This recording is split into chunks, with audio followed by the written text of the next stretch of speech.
তৃতীয় বিশ্বযুদ্ধের দ্বার প্রান্তে রয়েছে বিশ্ব। এমনই পরিস্থিতি তৈরি হয়েছে ইরান ও আমেরিকার মধ্যে। আমেরিকা ভূমধ্যসাগরের আশেপাশে তাদের সকল বাহিনীকে মোতায়েন করেছে। একই সাথে আমেরিকার দুটি এয়ারক্রাফট ক্যারিয়ার এখন ভূমধ্যসাগরের আশেপাশে রয়েছে। যে কোনো সময় ডোনাল্ড ট্রাম্প তৃতীয় বিশ্বযুদ্ধের ডাক দিতে পারেন।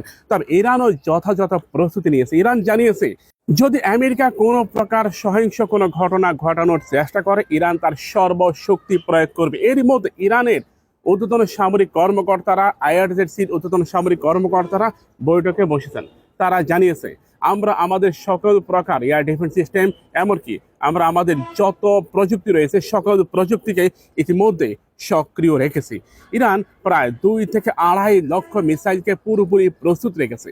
মধ্যপ্রাচ্যে আমেরিকার যতগুলো সামরিক ঘাঁটি আছে, প্রতিটা ঘাঁটিকে লক্ষ্য করে তারা প্রায় 249টি মিসাইল নিক্ষেপের চিন্তা ভাবনা করতেছে, যা পৃথিবীর কোনো রাডারে শনাক্ত হবে না। ইরান ইতিমধ্যে জানিয়েছে, তাদের শক্তি সামর্থ্য সম্পর্কে আমেরিকার ন্যূনতম কোনো ধারণা নেই। আমেরিকা চেয়েছিল বিশৃঙ্খলা তৈরি করে গাদ্দারির মাধ্যমে ইরাকে, আফগানে, সিরিয়াতে, লিবিয়াতে যা করেছে এটা তারা এখানে করবে।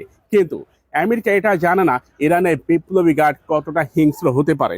আমেরিকার নারী নক্ষত্র এক করে দেওয়া হবে। ইরানের বিপ্লবী গার্ডের ঊর্ধ্বতন একজন কর্মকর্তা বিবিসিকে জানিয়েছে যে ইরানের বিপ্লবী গার্ডের প্রস্তুতি নিতে মাত্র 45 মিনিট সময় লাগবে। এর মধ্যে যুদ্ধ অস্ত্র তৈরির ক্ষেত্রে, মিসাইল উৎপাদনের ক্ষেত্রে ইরান প্রায় 1000 গুণ শক্তি বাড়িয়েছে।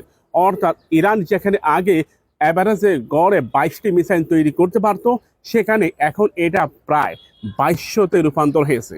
অর্থাৎ ইরানের প্রতিটা কারখানাতে এখন দিন রাত পরিশ্রম এক করে তারা মিসাইল তৈরি করতেছে। এর কারণ দুইটা। প্রথমত, আমেরিকা যদি ইরান দখল করে ফেলে, তাহলে সেনাবাহিনীর ঊর্ধ্বতন যত কর্মকর্তা রয়েছে প্রত্যেককেই আমেরিকা দুনিয়া থেকে বিদায় করে দিবে। ইরাকের মতো, আফগানের মতো, সিরিয়ার মতো, লিবিয়ার মতো। প্রিয় ভাইরা, ইরানের ঊর্ধ্বতন সামরিক কর্মকর্তাদেরকে ধন্যবাদ দিই, তার এই বিষয়টা বুঝতে পেরেছে। যদি আমেরিকা কোনো প্রকার এখানে আসতে পারে, ঘাঁটি তৈরি করতে পারে, তাহলে আমেরিকা ইরানের সব দখল করে নেবে, ইরানের পারমাণবিক স্থাপনাও দখল করে নেবে। তবে বিশ্লেষকরা মনে করতেছে, ইরানের কাছে কমপক্ষে 22টির মতো পরমাণু অস্ত্র থাকতে পারে। যদি এটা থেকে থাকে, তাহলে ইরান এগুলো প্রয়োগ করবে অবশ্যই, কারণ ইরানের পিঠ এখন দেওয়ালে ঠেকে গেছে। তবে অনেক বিশ্লেষক এটা মনে করতেছে, ইরানের পাশে হয়তো তারা বন্ধু রাষ্ট্রগুলো দাঁড়াতে পারে। যদি রাশিয়া এবং চায়না, তুরস্ক ইরানের পাশে দাঁড়িয়ে যায়, তাহলে আমেরিকার কবর রচনা হবে মধ্যপ্রাচ্যে। প্রিয় ভাইরা, মধ্যপ্রাচ্যে ইসরায়েলি আধিপত্য যদি শুরু হয়, তাহলে আমেরিকার পতন আগে হবে। কারণ আমেরিকাকে ব্যবহার করে ইসরায়েল তার আধিপত্যকে বিস্তার করেছে। আমেরিকা এখানে নতুন একটা গেম তৈরি করতেছে।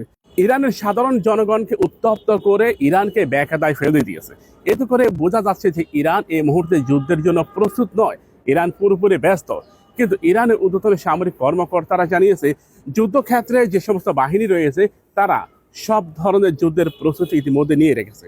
কারণ আমরা মনে করি যুদ্ধের ক্ষেত্রে আমাদেরকে সব ধরনের প্রস্তুতি নিয়ে রাখতে হবে। ভিডিওটি শেয়ার করুন, চ্যানেলটিকে সাবস্ক্রাইব করুন।